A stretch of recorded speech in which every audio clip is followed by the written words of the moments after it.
बिस्मिल्लाहिर्रहमानिर्रहीम अस्सलाम वालेकुम। हकीकत टीवी साइंस एंड हेल्थ में खुश आमदीद। अब जानते हैं कि इस वक्त पूरा पाकिस्तान इलेक्ट्रिसिटी के बिल्स की वजह से सड़कों पर है, शदीद गुस्सा है, तकलीफ है और लोग अपने घर की चीज़ें बेच बेच कर अपने बिल अदा करें। इसका सोल्यूशन क्या है? सारे सोल्यूशन पर डिस्कस हो गया कि ये कर लें, वो कर लें, ऐसा हो जाए, वैसा हो जाए। ये कुछ नहीं करने वाले, कुछ नहीं करने वाले। ना आईएमएफ ने इनको कम करने देना है, ना इनके साथ कोई रियायत होनी है, ना आईपीपीज इनको करने देगा। एक सोल्यूशन है, लेकिन वो solution out of the country, यानी किसी और मुल्क। स्टैनफोर्ड यूनिवर्सिटी की जानिब से अब एक एक्सपेरिमेंट जो किया गया और वहां पर एक पेंट बनाया गया है जो कि पाकिस्तान के लिए तो कम अज कम सबसे बेहतर हो सकता है।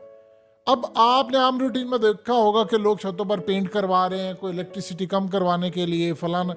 उन्होंने जो पेंट बनाया है उसमें आपको एसी की जरूरत नहीं पड़ेगी और आपको गर्मियों में हीटर की जरूरत नहीं पड़ेगी। ये बहुत ज्यादा इंटरेस्टिंग मामला है कि उस पेंट के थ्रू आपका उन्होंने उसका पूरा केमिकल इस तरह का डिजाइन किया है कि अगर गर्मियों का दिन है तो आपको अंदर, जहां पर कम से कम आपके कमरे के अंदर आपको एसी की जरूरत नहीं पड़ेगी, यानी आपका कमरा टेम्परेचर बिल्कुल नॉर्मल और अच्छा रहेगा, चाहे बाहर कितना भी ज्यादा क्यों ना हो। इसी तरह अगर सर्दियां आ जाती है तो लोग हीटर चलाते हैं।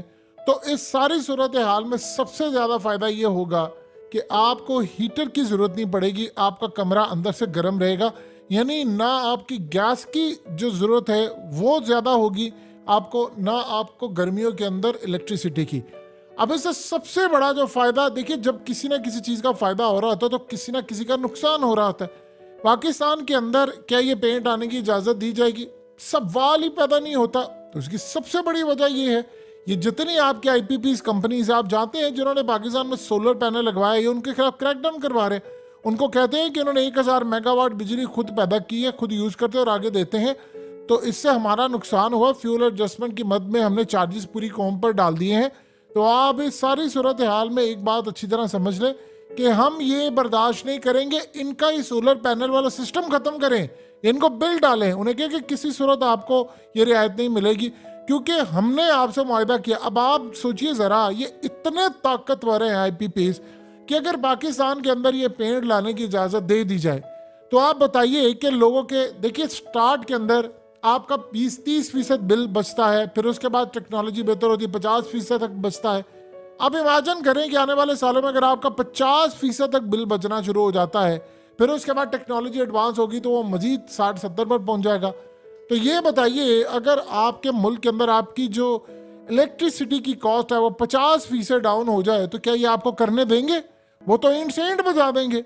जिस माफिया ने आज तक पाकिस्तान के अंदर गाड़ियां नहीं आने दी किसी और कंपनी की, 40-50 साल मोनोपली रखी, और अब हालत ये है कि चूंकि सारे का सारा मुल्क इस वक्त बैंकरप्सी के करीब पहुंचा हुआ है तो अब तो गाड़ियां किसी की बिक ही नहीं रही। इन्होंने नहीं आने दी तो आप सोचिए वो पेंट आने देंगे ये पाकिस्तान के अंदर कि आ जाए जी। उसके बाद आप जानते हैं कि आईपीपीज तो इतना बड़ा माफिया है, इतना बड़ा माफिया है, आज तक पाकिस्तान के अंदर कभी बिजली की कमी है ही नहीं। ये बात सबसे पहले समझने है ही नहीं। ये जो लोड शेडिंग होती है उसकी मेन वजह क्या है? वो आईपीपीज कंपनीज कहती हैं कि हमने इनसे किया हुआ डॉलर में मुआहदा, हम इनको देते हैं बिजली, ये आगे पूरे पाकिस्तान को डिस्ट्रीब्यूट करते हैं, बिल पाकिस्तानी पे करते हैं। उधर मिसाल के तौर पर इनसे आपने लिया यूनिट, इस वक्त 30 रुपए का लेकर पाकिस्तानी को 60-70 का बेचा। जो वो कह रहे हैं कि अब सितंबर में जो बिल आएगा वो तो 90 के हिसाब से होगा।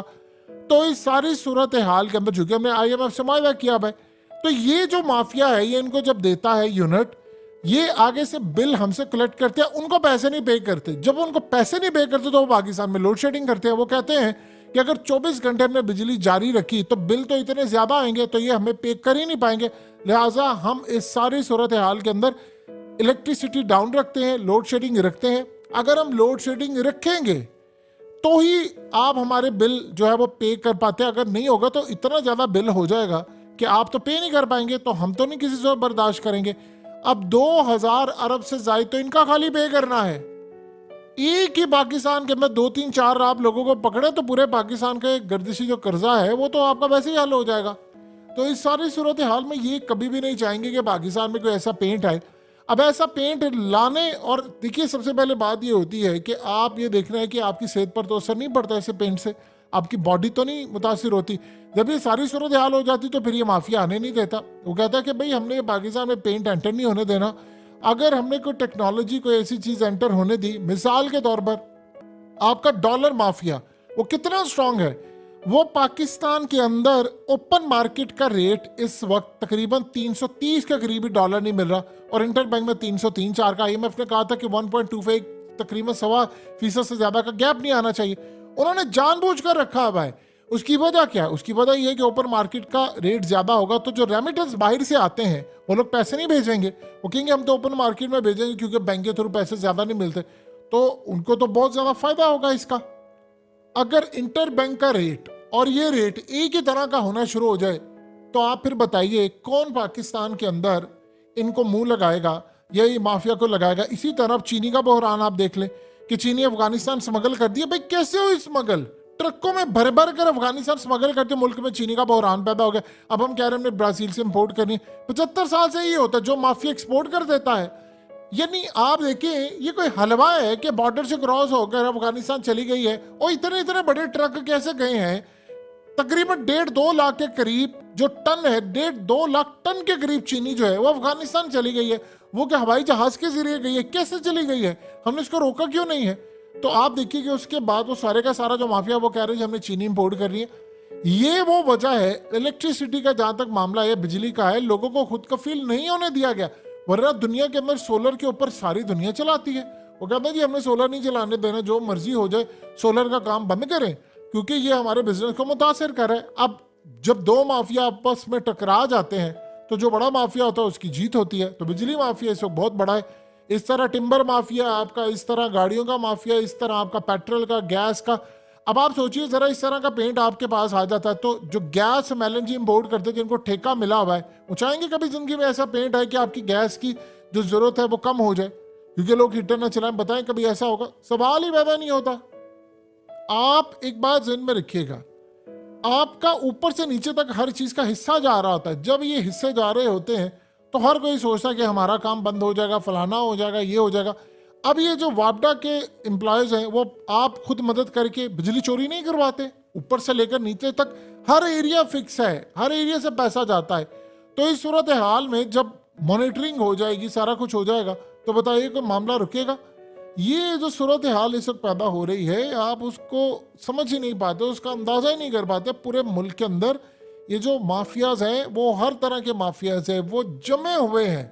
यानी ऐसे भी माफियाज हैं कि वो चाहते हैं कि मुल्क के अंदर बीमारियां फैले, उसके बाद हमारी दवाइयां बिके। दवाई माफिया अलग है और हर माफिया एक दूसरे के साथ उसको प्रोटेक्शन देता है। यानी अगर वो चाहते हैं कि सारे हिफाजत में रहे, सबकी हिफाजत होती रहे, तो वो चाहते हैं किसी का एहतसाब भी ना हो क्योंकि एक का होगा तो बाकियों का होगा। यही वजह मुल्क के अंदर कोई मार दे, किसी को कत्ल कर दे, किसी ने किसी के साथ जुर्म कर दिया, चोरी कर ली, करप्शन कर ली, कुछ कर लिया, सारे एक दूसरे को प्रोटेक्ट करने के लिए आ जाते हैं कि भाई अगर ये ऐसी सूरत हाल पैदा हुई तो मुल्क के लिए तो फायदा हो जाएगा लेकिन हम सब की दुकानें बंद हो जाएंगी।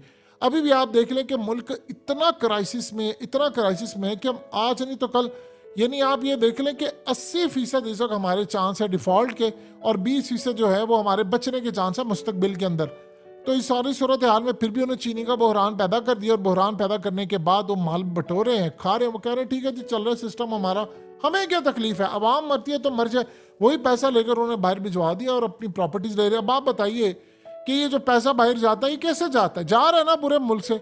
तो ये जो असल सूरत हाल पैदा हो रही है, लोग जो मर्जी कहते हैं। पहले एक सोल्यूशन था कि पाकिस्तानी पैसा भेजते थे, अब तो उन्होंने भी ओपन मार्केट से पैसा भेजना शुरू कर दिया है। तो किसी को ना बैंक पर एतबार है ना लोगों पर एतबार है। और आपके मुल्क के अंदर इतना गोल्डन चांस है कि अगर हम इस तरह के पेंट मुतारिफ करवा दें, लोगों को कहे कि हमारे इससे जान छूट जाए तो बात बने। लेकिन वो जो IPP माफिया है वो कह रहे हैं पूरे मुल्क की बिजली बंद कर देंगे, सबको अंधेरे में डुबो देंगे। अगर आपके अंदर इतनी कैपेसिटी है, तपड़ है इतना, तो आप करके दिखा दें। हम जो लड़ाई करेंगे तो पूरा मुल्क हम अंधेरों में डुबो देंगे।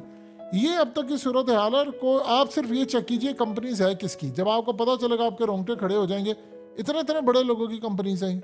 हकीकत टीवी साइंस एंड हेल्थ की इस वीडियो के नीचे कमेंट ज़रूर कीजिए, अपनी राय का इजहार ज़रूर करें और इस वीडियो को हर जगह शेयर करते हुए चैनल को सब्सक्राइब ज़रूर करें।